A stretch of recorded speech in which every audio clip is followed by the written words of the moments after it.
Have you ever noticed how some political moves are perfectly timed to ruin your holiday plans? One might think that if you're the leader of a political party that has whined for the last decade about a war on Christmas, you might treat the holidays with a little more reverence. And yet, Trump decided to encroach on everyone's Black Friday and Thanksgiving holiday to make this very important announcement. He took to Choose Social, posting an AI photo of himself holding a sign that reads Trump 2028. Yes, that's right, 2028. It's hard not to ask, why now? Why during a weekend meant for family, food, and shopping? The timing isn't accidental. Political messaging is all about grabbing attention, and what better way to dominate headlines than to disrupt holidays? But before we dive into the reasons and the bigger picture, let's make this crystal clear. Yes? Now, so as not to ruin anyone's holiday, let me say first and foremost that Donald Trump will not be president after 2028. It is constitutionally forbidden, meaning he can't do it legally. And frankly, given his most recent polling out from Gallup showing him at an all-time low of negative 24% approval, he also has no path politically. The reality is that this announcement isn't about legality or viability. It's about optics. It's about attention. And most importantly, it's about distraction. Because while the world focuses on Trump 2028, there's a long list of political failures, controversies, and scandals that he's trying to sweep under the rug. Over the last few months, Trump has been embroiled in what can only be described as one of the most controversial cover-ups in modern political history, the attempt to hide critical information related to a pedophile ring. Shockingly, nearly every member of his party in both the House and the Senate, with the exception of Clay Higgins, defied him by voting to release the Epstein files. This wasn't a small act of defiance, it was a full-scale public repudiation, yet barely anyone noticed because the headlines were dominated by Trump's 2028 announcement. And then there's the policy side. Trump and his party have repeatedly attempted to dismantle essential programs millions of Americans rely on. Health care. Slashed or threatened for 24 million Americans who rely on the Affordable Care Act and 17 million Americans on Medicaid. Food assistance. Cut by a staggering $186 billion, with efforts to completely eliminate aid for 42 million Americans. All of this has been used as bargaining chips in political negotiations, often at the expense of everyday Americans' lives. Costs have surged while promises to lower them have gone unfulfilled, wages remain stagnant, and manufacturing is contracting. Meanwhile, Trump continues to spend public funds on personal luxuries, a $350 million ballroom, retrofitting a Qatari jet at a cost of $1 billion, and encrusting his office in gold. This isn't just political theater, it's a distraction campaign designed to shift attention away from failures that directly impact Americans. And it seems to be working, at least on some levels. Even while the legality of a third term is crystal clear, Trump and his allies are floating the idea as if it's a serious option. For example, Steve Bannon has made headlines with his brazen predictions and interpretations. The Constitution. Can I read a passage to you? Amendment 22. No person shall be elected to the office of the president more than twice. And yet you keep talking about Trump's maybe you should have this. I'll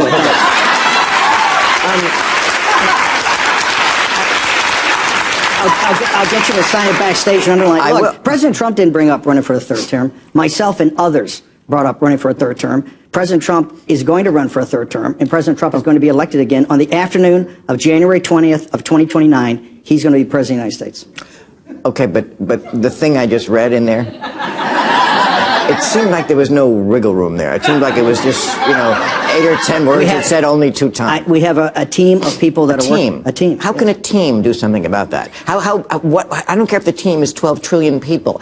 The words are still the words. Bill, every day in federal courts, right now in federal courts, there's 120 lawsuits on what President Trump's doing for his Article 2 rights on the unified executive theory. But he's chief executive, he's commander-in-chief, and he's chief magistrate and chief law enforcement officer. There's 100, and they're running to court every day to sue President Trump, all because the interpretation of this. The interpretation of this is open for interpretation. How should it be open? Could I have it back?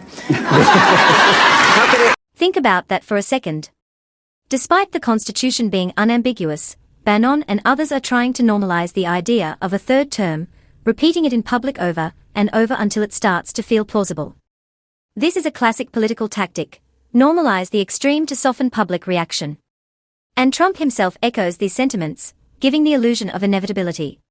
We've got it really rocking. We're looking good. We're looking good for another 4 years, and then we drive the And what I'll say is I have to send a good report, as I say, we're looking good for another 4 years, and then if we want to, another 4, maybe another 5. And they go crazy. Just watch out, Bill Maher. He goes and looks at somebody like that. He goes, you know he's going to win, don't you? To some idiot that he's interviewing. He says, you know he's going to win. No, I think we can. You know he's going to win. And you know he's not leaving, don't you? The guy's going, what do you mean? He's not leaving. He's not leaving yet. And I thought he was kidding. He's being serious. So, did anybody ever see the Time magazine? Well, we have it 2020, 2024, 2028, 2032. In other words, you know, we do that to drive them frickin' crazy. And any Republican president ever, not even close. Almost 40% of the vote. Now, I won't be happy the next time. Should I run again? You tell me. There's your controversy right there. There's your controversy.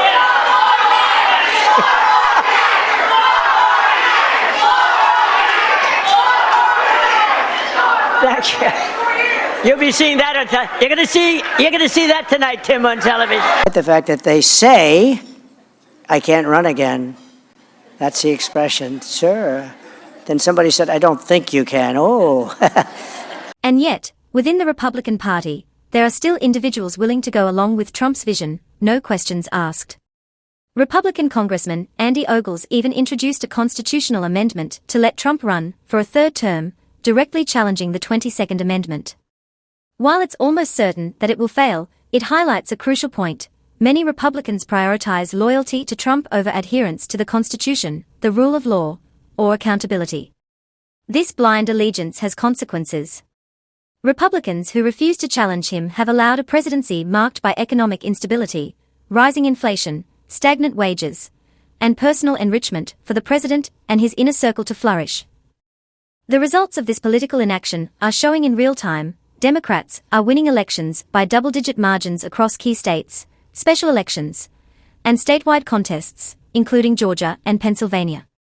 Americans are clearly signaling their disapproval of lawlessness and autocracy. The stark reality is simple.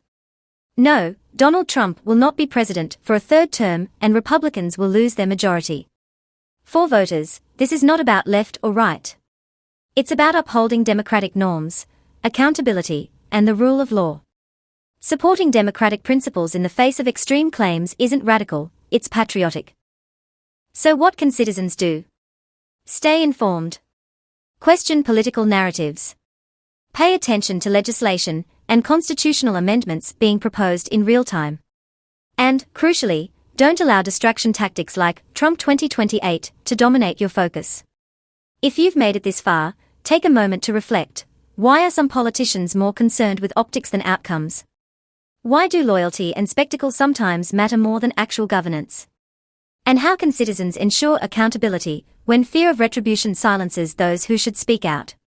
Before we go, if you found this video informative and crucial for understanding current political dynamics, please like, subscribe, and comment below. Your engagement helps independent media thrive and ensures important discussions like this reach a wider audience. Don't forget to share your thoughts. Do you think Trump's third-term chatter is purely distraction, or is there something more dangerous brewing?